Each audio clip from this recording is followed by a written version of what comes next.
everyone, welcome to my channel. Today I'm Tara with Pieces of Tara Artistry. Thank you for joining me today. I'm working on a 20 by 20 canvas today. It's a deep edge. I am going to be doing a pearl pour and Dutch pour combo, and I had kind of an idea in my head and I was trying to execute it. So that base paint, which is the Payne's Gray, has satin enamel in it, but the rest of my colors are just mixed with my regular pouring medium that I just showed the recipe for. So I mixed up a custom like magenta, and then I kind of toned it down with a lighter color. You're gonna see that in a minute here, but this was not what I was going for, and it was kind of what the paint was doing, and I wasn't happy with it. The center section there got really wonky, and I if you follow me, you know I do not like wonky cells.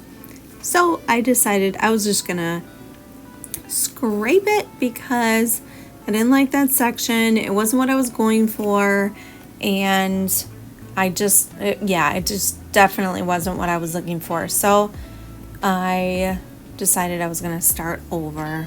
So again, I'm going to lay down all of my paints again. This is the base paint, which is Payne's Gray. It has satin enamel. None of my other paints have satin enamel in it. That's super important to know, you guys.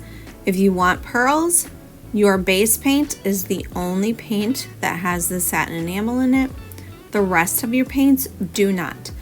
I have listed the mix that I use for my other puddle paints, Dutch pour paints. I listed it on the screen, and I will list it in the description box, as well as I will also list the description or the recipe, I'm sorry, of the base paint, which is that Payne's Gray. I'll list the recipe for that also in the description box, because that's where your pearls come from, is from the base paint reacting with your pour over paints. So you have to have the stretching, which is what I'm doing right now. I am using my hands-off handles, you guys. I get a lot of questions about the handles that I'm using. It also they're great for drying your paints too, because you don't have to take them off after you use the handles on this painting. You just kind of let it go, let it dry on there, and then take them off after it's already dry, which is awesome because it keeps a level painting, and it lets you not get your hands so disgusting, because the pearl, when you're doing a pearl pour, you're pouring off a lot of that paint and your hands literally get drenched. So now I'm laying down the Payne's Gray, but this Payne's Gray has no satin enamel in it. It is just Dutch pour paints mixed with 50% Floetrol, 50% GAC 800. The rest of my paints that I'm using are also mixed exactly the same way. If it's a tube paint, I do add a little bit of water to it to consistency, but I really just try to match the same consistency that I have with my fluid paints. If I do like the 50% Floetrol, 50% GAC 800, and then I add in like a golden fluid paint, that's usually perfect. I don't need to add any water to it. So that is my guide for the rest of my consistencies of the rest of my paints. So I am going to let you guys watch the rest of this. You're going to see that very soon I do blow this out, and when I look at this, I think, I should have done things differently. But hindsight is always 2020, and I wasn't really thrilled with my blowout here, and so you're gonna see that I do scrape this middle section and I kind of start over. I give myself a little bit of negative space like through the middle section, but I really do love the way it ended up in the end. It was just way too busy. Once it starts setting up, and it just, I don't know.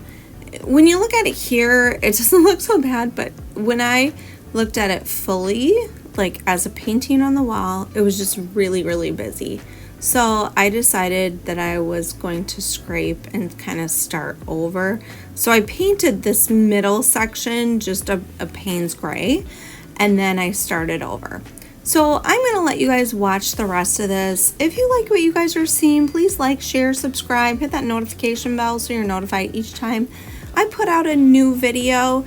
I am teaching at the Fluid Art Experience this summer. This is one of the techniques I will be teaching, and I will be kind of giving you some tips on, how maybe to fix one of these paintings, because they don't always turn out exactly how you want them to. And especially with these kind of paintings, you can't scrape them as easily. So yeah, definitely come check us out in Dallas at the Fluid Art Experience. And yeah, I really hope you do. Also, I wanted to let you guys know too that my dad, DJ Fluid Arts, is back doing some paintings. He took a little bit of a break for the winter, and now he's back. He did this awesome abstract painting, and it is on his YouTube channel now, so you can go check that out in case you've been missing him. I know a lot of you have been mentioning that you miss him and asking how he's doing. He's doing great. He just took a little bit of a break and was kind of exploring some different stuff. So you're going to see that this new painting of his is a little bit different than what you guys normally see from him, but it's awesome. It's super cool in person. I just saw it this weekend, and it's really, really cool. So I really hope you guys enjoy it. Check it out. I know he's got some more that he's working on, and yeah, that's pretty much it. If you like what you're seeing, guys, like, share, subscribe, hit that notification bell so you're notified each time I put out a new video. And I really appreciate you all being here, and I hope you guys check me out on the next one. Let me know what you guys think of this. I do answer any questions that you guys do put out there. And then just to let you guys also know and remind you that I do private lessons over Zoom. So if you're interested in that, just give me a shout out, give me an email, and I will talk to you about it a little further.